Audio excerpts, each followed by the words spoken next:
Hello, everybody. Welcome to another episode of Boldly Going. It is I, Merlin, sometimes known as Joe. I've got the film fanatics here with me. I've got Dan over here. Hey. Justin over here. How's it going? And we're going to be talking about Voyager today. We're going to be talking about the Harry Kim episode and Non-Sequitur, I believe it is. Yep, Indeed. Non-Sequitur, yep. And it, as I already said, it's a centric episode on everyone's favorite character, the useless... Constantly imperiled. In peril again. You know, That's right. Dan... Tell me what happens. Tell me your thoughts on this wonderful Voyager episode. All right. Well, you're right. It's a Harry Kim, not only a Harry Kim-centric episode, him and Paris are about the only two in it. Yeah.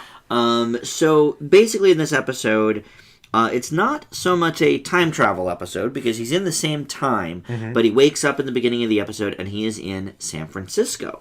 And there's no record of him on the Voyager, which Starfleet at this point considers a lost ship, so he's got to figure out about that and about the history and about who he is, and he's got a fiance and lives in this nice apartment. So he finds Tom Paris, who apparently also never joined Voyager, and he's pool hustler or something now. So he learns that he intersected a time stream that caused him to switch into this alternate reality, and then he's on the run as a war criminal once he goes to Starfleet and kind of susses out what's happening and explains to them, and they don't believe him. So, I think I've said it many times. Harry Kim is probably my least favorite character of all the main cast of any of the 4 Treks that we cover. It's true. Tuvok. Tuvok. You just don't like the name. in name more than character. Okay. You're right. Like, I cringe when I hear Tuvok. But Harry Kim is just constantly in trouble. Never, helpful. He sucks. So, as you can imagine, this episode wasn't one of my favorites of Voyager. However, interestingly enough, I think the plot is intriguing enough that even with Harry Kim at the helm, I was like, okay, well, let's see where it goes. I'll give it a shot. Yeah. I didn't want to just, it's a Harry Kim only episode, immediately just shutting down, gonna hate it. I didn't want to do that. So, the plot itself is interesting. Yeah. I think there's some neat things that happen. I think when he finds Paris, that's a good scene. But the acting is still bad. The fiance is like a terrible actor. Yeah, she's not good. No. You're not wrong. And I had a joke to myself when I was watching it, because at one point he's like trying to explain to her and she thinks he's lying, and she says something like, "You're not a good liar, Harry." And I just said out loud, "Yeah, or actor." Keep going, woman. He's a lot of terrible things. And the Paris dropped a lot of DS9 references, which were interesting. Yeah. I thought that kind of added a little bit promotion. A little bit of color to it. Overall, for a Harry Kim episode, almost exclusively, I didn't hate it. Okay. I'll give it a B-. Oh, wow. All right. Tell me, Justin, what do you think about this one? I'll be honest. When I kicked this episode off, I was thinking, oh dear, it's Harry Kim, and I don't hate Harry Kim. I really don't. I think he suffers pretty much the epitome of everything that's wrong with Voyager: inconsistent writing. Yeah. Because I think there are times where he's actually kind of okay, but most of the time it's, oh look, here's what happened badly to Harry. What horrible thing can we do to Harry this week? There's one big thing that I have to give this episode credit for. That it not only is a Harry-centric episode that's actually entertaining, but it makes me like not only Harry Kim, but also easily my least favorite character in all of Trek, Tom Paris. Yeah, you're not a fan which of Paris. is, he's just so generic and one-dimensional. It's like... So many people on Voyager are. Like, it's hard to even pick. It's true. Like, there's so many complicated characters in Trek, and then all of a sudden you come across Tom Paris, who's literally just like stereotypical fighter pilot. Yeah, he really is. Yeah, he's pretty standard. Yeah.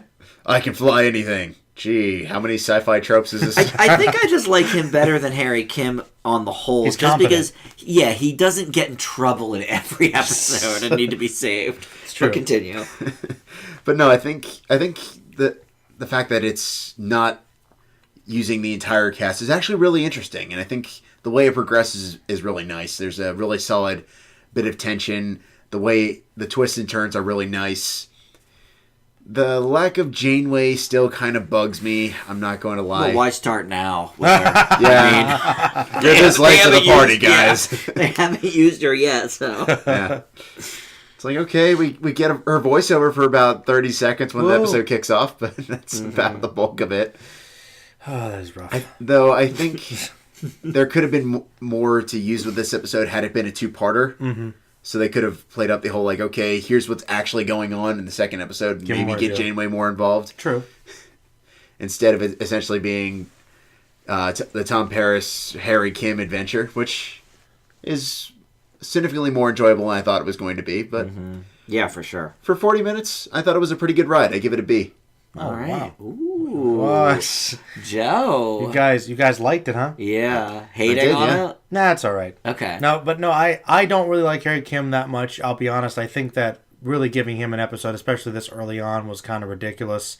And you're right, the acting's pretty bad, especially from the girl. It's horrible. I mean, horrible. it's horrible. I think the worst is still the fight. The fight. Well, bad Trek fight's nothing new, but that is. Yeah, That's, No, like the fight with his fiancée. oh, that fight. Yeah. Dialogue wise, was pretty rough. But even so, yeah, Paris. I've never liked him much either, but I just think he's kind of annoying. Like I just don't like his personality. extremely annoying. There isn't too much redeemable about him, especially early on, and they put so much focus on him. He gets some mild improvements later, sort of, but nothing I'm really too impressed about it. As far as this one goes, though, the thing that really saves it for me is that I really do like the story. Like from a sci-fi concept, the alternate reality, I do like the tension there. I do like the experiences, like when he does meet Paris is pretty cool, and having to deal with that ramification. It's interesting, but I feel like, once again, you're right, if they'd fleshed it out more, maybe with a two-parter, or maybe, I don't know, with a better character, it probably would have been a more interesting and even more fun episode for me. But for what it was, it is better than I expected. I'd leave it with a C+. Ooh, okay. Yeah, I think it's better than... just from reading the synopsis, like Harry Kim episode, only Harry Kim. Yeah, it shouldn't... It's like For about 40 should minutes, be yeah. awful, and it's enjoyable. It's not enough. awful. Yeah. You know, yeah. I think the concept and the twists and turns are interesting enough that it didn't matter that you had a loser character. Yeah. Oh, yeah. Doing it. Which is hard to pull off, obviously. 'Cause, Yeah. I guess it's not so much that he's unlikable. It's just, he sucks. He's just, yeah. He's kind of incompetent. Well, he's incredibly inconsistent, too. And you're right, Justin. The inconsistent writing of Voyager is a problem, and unfortunately, it doesn't really go away. No. And you'll see some great writing in Voyager, but there's only pockets of it. Great. So it's not like TNG where it gets consistently better. It only goes uphill. Voyager is just kind of, Stagnant. it's stagnant, and then it's scattered off. Because nobody knows what to do with these characters. In Well, that TNG, too. it's like the more we got to know the characters, I think the writers were more on board. And Roddenberry was still alive for, A while, yeah. I think Most most of of TNG. About half it. Here, right, it's just, throw it to this writer, that writer without that's much care. A good point. I mean, this is the first show to really not have any of Roddenberry's direct involvement. Right. I mean, even DS9 kind of had like some script Little looked bit, over, yeah. but vaguely. But yeah, Voyager's totally. I'm not going to say names because I might get them wrong, but it might be. There's a couple writers that focus primarily on Voyager and Enterprise that are kind of infamous for a lot of these problems. Oh, dear. But I'll talk about them. There's some vehement hate, which I think it's a little harsh, but you know how the fandom gets. But like I said, with Voyager, you've got fans, and this is not one of the best episodes, but at least it was interesting. Yeah. I think it's certainly one of the more memorable ones, because at least, it was something a little bit new, and for a character that we all don't really like, turned out all right. That's fair. No, I totally agree. I guess we'll wrap that one up. This was a Voyager episode. Tell us what you thought about it if you saw it. Next time, we'll go back to TOS. Yeah. And how about the wrap up of all of them? Oh yeah, for the month? we're good. Actually, that's right. We should do that before we end up. What am I talking about? So can you remember, guys, what was your favorite for this month then? Mine is gonna be TOS. I know I liked it more than you guys, so I'm interested to hear what you guys think. But I liked the Kirk on trial episode of TOS. I thought there were some interesting things there that had not been seen before in Trek. That was probably my So- favorite, but I mean only by a smidgen, to be Okay. honest. I never thought that one was like quite as great as some people do. Yeah. But it's a narrow win. What about you, Justin? Did you think so? I'm actually going to give it to Or DS9? Voyager, believe it or not. Really? Really? Over DS9 even?